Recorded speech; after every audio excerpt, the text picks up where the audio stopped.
آپ نے تو اس دور میں توحید کا عقیدہ بگاڑ دیا۔ توحید یہ نہیں کہتی کہ اللہ کے رسول کو بھی نہ پکارو، تو کس کو پکارو گے پھر تم؟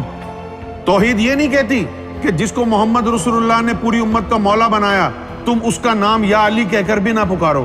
یہ تھوڑی کہتی ہے توحید۔ توحید کیا کہتی ہے؟ کہ اللہ اور جو اللہ والے ہیں ان کے علاوہ کسی سے نہیں مانگنا، کیونکہ جس کے سینے میں اللہ ہے، جس کے دل میں اللہ ہے، وہ غیر اللہ کدھر ہے؟ غیر اللہ تو وہ ہے نا جس کا اللہ سے تعلق نہیں ہے، جن کے سینوں میں اللہ کا نور بھرا ہوا ہے، جن کو محمد رسول اللہ نے اپنا وصی بنایا، جن کو محمد رسول اللہ نے تمہارا مولا بنایا۔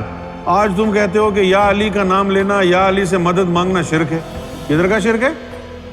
اگر محمد رسول اللہ سے مانگنا، مولا علی سے مانگنا، غوث اعظم سے مانگنا شرک ہے تو پھر دین کیا ہے؟ تمہارے پاس تو کسوٹی بھی نہیں ہے۔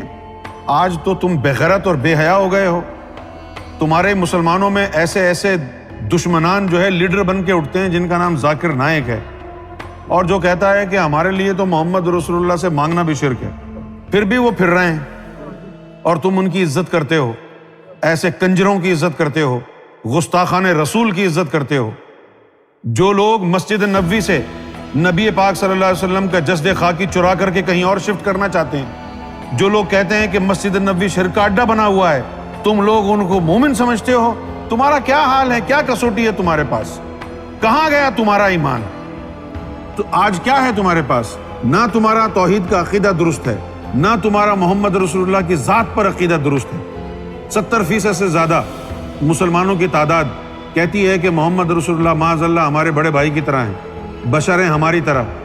اور اس دور کے کفار کیا کہتے تھے؟ اللہ کو کہو کہ اے اللہ تو نے ایسا پیغمبر بنا کے بھیجا ہے جو ہماری طرح چلتا پھرتا کھاتا ہے۔ اللہ نے فرمایا کہ اگر میں کوئی فرشتہ بنا کر بھیج دیتا تو پھر تم یہ کہتے کہ یہ تو فرشتہ ہے، اس سے تو گناہ ہی نہیں ہوتے، ہم تو انسان ہیں۔ تمہیں تو کسی پل بھی چین نہیں ہے۔ اچھا، اسی کے ساتھ جو ہے اولیاء اکرام کے بارے میں عقیدہ وہ تم نے بگاڑ دیا۔ چھوٹے چھوٹے فرق سے بہت بہت بڑے بگاڑ پیدا ہو گئے، خاص طور پر ولیوں کے ماننے والوں میں۔ مثلاً کیا؟ جب ولیوں کے ماننے والوں کی بات ہوتی ہے، ان کے عقیدہ کی بات ہوتی ہے، تو آج کل کا پڑھا لکھا طبقہ کہتا ہے کہ بھئی یہ تو داتا اور خواجہ سے مانگ رہے ہیں اولاد، دینے والا تو اللہ ہے، اللہ سے مانگو۔ ٹھیک ہے نا؟ اب اس بات کے اوپر آپ کیا کہیں گے؟ کچھ بھی نہیں کہہ سکتے، بالکل درست بات ہے۔ لیکن خواجہ اور داتا اللہ نہیں ہے، نہ یہ کسی کو کچھ دے سکتے ہیں، لیکن اللہ ان کی بات رکھتا ہے، اللہ کے یار ہیں، اللہ ان کی سفارش پہ دیتا ہے، اللہ تعالیٰ ان کا بھرم رکھتا ہے۔ یہ داتا، یہ خواجہ، یہ غوث، یہ علی، یہ حسین، یہ سب رب کے پیارے ہیں، ان کی صورت کو دیکھ کے وہ دے دیتا ہے لوگوں کو۔ یہ سمجھانے والا کوئی آیا نہیں آپ نے بس یہی کہا جی ہاں جی ہم کو تو داتا ہی دے گا۔ یہ ہو گئی جہالت کی بات، کیونکہ جب آپ یہ اڑ جائیں نا ضد پہ، ہاں جی ہم کو تو داتا ہی دے گا، اور کوئی آپ کو سمجھانے والا بھی نہ ہو، کیونکہ مولویوں کا کام سمجھانا کہاں ہے، مولویوں کا کام تو لڑوانا ہے۔ اچھا، انہوں نے کہا داتا اور خواجہ نہیں دے سکتے، تم یہ والا بم مارو ان کو، تم کہو تم گستاخ رسول ہو۔ سمجھانے والا کون ہے؟ اگر ان کو یہ سمجھا دیا جاتا کہ دیکھو بھئی ہولڈ آن، دینے والا اللہ ہے، نہ داتا دے گا کسی کو، نہ خواجہ دے گا کسی کو، نہ غوث کسی کو دے گا، لیکن اللہ کا قانون ایسا ہے کہ جو اللہ والے ہو جاتے ہیں، قرآن ان کے بارے میں کہتا ہے کہ میں تجھ سے راضی، تم مجھ سے راضی۔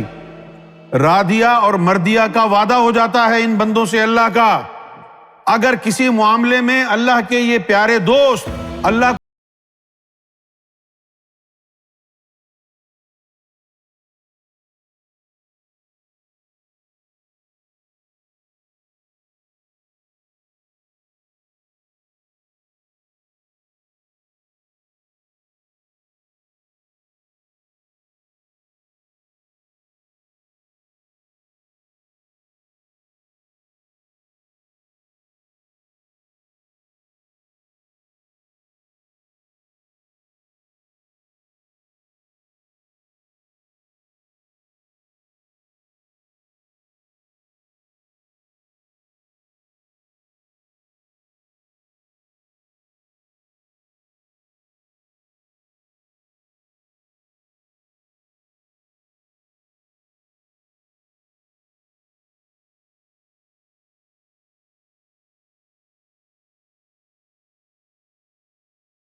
خامی اور نظر آئی مجھے اپنے اہل تشیع بھائیوں میں برا نہیں کہہ رہا، تمہارا بہترین دوست وہ ہے جو تمہاری خامیوں کی نشاندہی تم سے کرے۔